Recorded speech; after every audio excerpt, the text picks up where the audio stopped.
BC అధిరాధ మహారాజులకు ఎదిగి ముందున్నటువంటి BC Telugu Desam party కుటుంబ సభ్యులందరూ కూడా నా హృదయపూర్వక నమస్కారాలు తెలియజేస్తున్నాను. సోదరులారా, మాది సగర సామాజిక వర్గం. రాష్ట్ర వ్యాప్తంగా 10.5 లక్షల మంది మా సగరలో నివసిస్తున్నాము. అదే విశాఖకు వచ్చేసరికి ఉమ్మడి విశాఖ 1,50,000 మంది మా సామాజిక వర్గం ఉంది. విశాఖ పార్లమెంటులో దాదాపు 50,000 మంది సగర సామాజిక వర్గం ఉంది.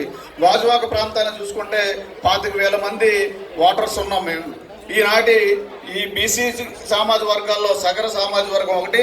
మరి ఈ సగర సామాజిక వర్గం గుర్తించినటువంటి ఏదైనా రాజకీయ పార్టీ ఉందంటే తెలుగుదేశం పార్టీ అనే విషయాన్ని ఈ సభాముఖంగా తెలియజేస్తున్నాం. 2014 నుంచి 2019 వరకు తెలుగుదేశం పార్టీ హయాంలో మాకు సగర సామాజిక వర్గానికి అపర భగీరథుడైనటువంటి కులదైవానికి జీవో రాష్ట్ర వ్యాప్తంగా పండగ వాతావరణం జీవో రిలీజ్ చేయడం జరిగింది. అలాగే ఉప్పరనే పదాన్ని వాడితే దాన్ని నిషేధించడానికి కూడా 2 జీవోలు ఇవ్వడం జరిగింది. అదే కడుగు నారా లోకేష్ గారు, మరి మనం పెద్దలు గౌరవనీయ దువ్వరపు రామారావు గారు, కొల్లి రవీంద్ర గారు కూడా ఒక అడుగు ముందుకేసి ఇక బీసీలో ఉన్నటువంటి అందరినీ కూడా బడుగు బలహీన వర్గాలని అంటే బీసీ సాధికార అనే పదంతో దాదాపు 48,000 మందిని మరి రాజకీయ అవకాశం కలిగి రాజకీయ నాయకులుగా తయారు చేసినటువంటి ఘనత మన తెలుగుదేశం పార్టీ అనే విషయాన్ని కూడా తెలియజేస్తున్నాం. మరి దాంట్లో భాగంగానే ఇప్పుడు బీసీ డిక్లరేషన్ రిలీజ్ చేయడం జరిగింది. మరి పెద్దలకు దువ్వరపు రామారావు గారి సమక్షంలో, మరి అది కొల్లి రవీంద్ర గారు, అచ్చెన్నాయుడు గారి సమక్షంలో ప్రతి కులమందుకు కూడా వర్క్షాప్ ఏర్పాటు చేయడం జరిగింది.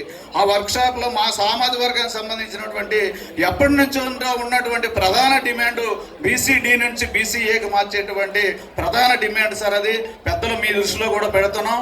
మరి అదేవిధంగా తెలంగాణలో ఈఎండి లేకుండా వర్కులు ఇస్తున్నారు. మరి అదేవిధంగా మాకు కూడా ఆంధ్రప్రదేశ్లో కూడా ఈఎండి లేకుండా వర్కులు ఇవ్వాలి.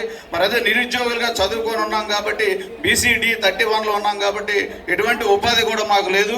మరి అదేవిధంగా బీసీ కార్పొరేషన్ ద్వారా గతంలో ఏదైతే కార్పొరేషన్ రుణాలు ఇచ్చారో ఆ రుణాలు సబ్సిడీ మీద యువకులకి ఆటోలు అవి లోన్లు ఇవ్వాలని కోరుకుంటూ, మరి అదేవిధంగా మరి మా గురువార్యులు శ్రీ దువ్వరపు రామారావు గారి ఆశీస్సులతో రాష్ట్రస్థాయి బీసీ సెల్లో కూడా రాష్ట్రస్థాయి పదవి కూడా మాకు రావడం జరిగింది. అది నన్ను ప్రపోజ్ చేసినటువంటి పెద్దలు గౌరవనీయులు దువ్వరపు రామారావు గారికి మేము ఎల్లవేళ రుణపడి ఉంటామని చెప్తున్నాం.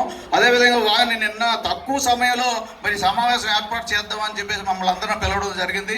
మరి ఇంతటి తక్కువ సమయంలో ఇంత పెద్ద సమావేశం ఏర్పాటు చేసుకుని సక్సెస్ చేసిన దాంట్లో మేము కూడా 50 మందిని టార్గెట్ చేసి కాదు 100 మంది కూడా మా సగరలు అందరూ వచ్చారు.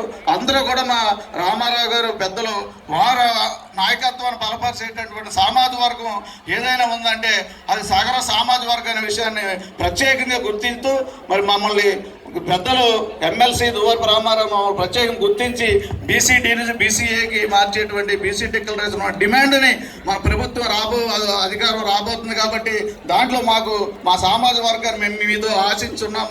మీ అడుగుల్లో అడుగేసి నడుస్తున్నాం కాబట్టి మీ వెనకాల మేము పయనిస్తున్నాం కాబట్టి మాకు అవకాశాలు కల్పించాలని, మా యువతకు ఉపాధి కల్పించాలని కోరుకుంటూ మాకు చక్కటి అవకాశం ఇచ్చినటువంటి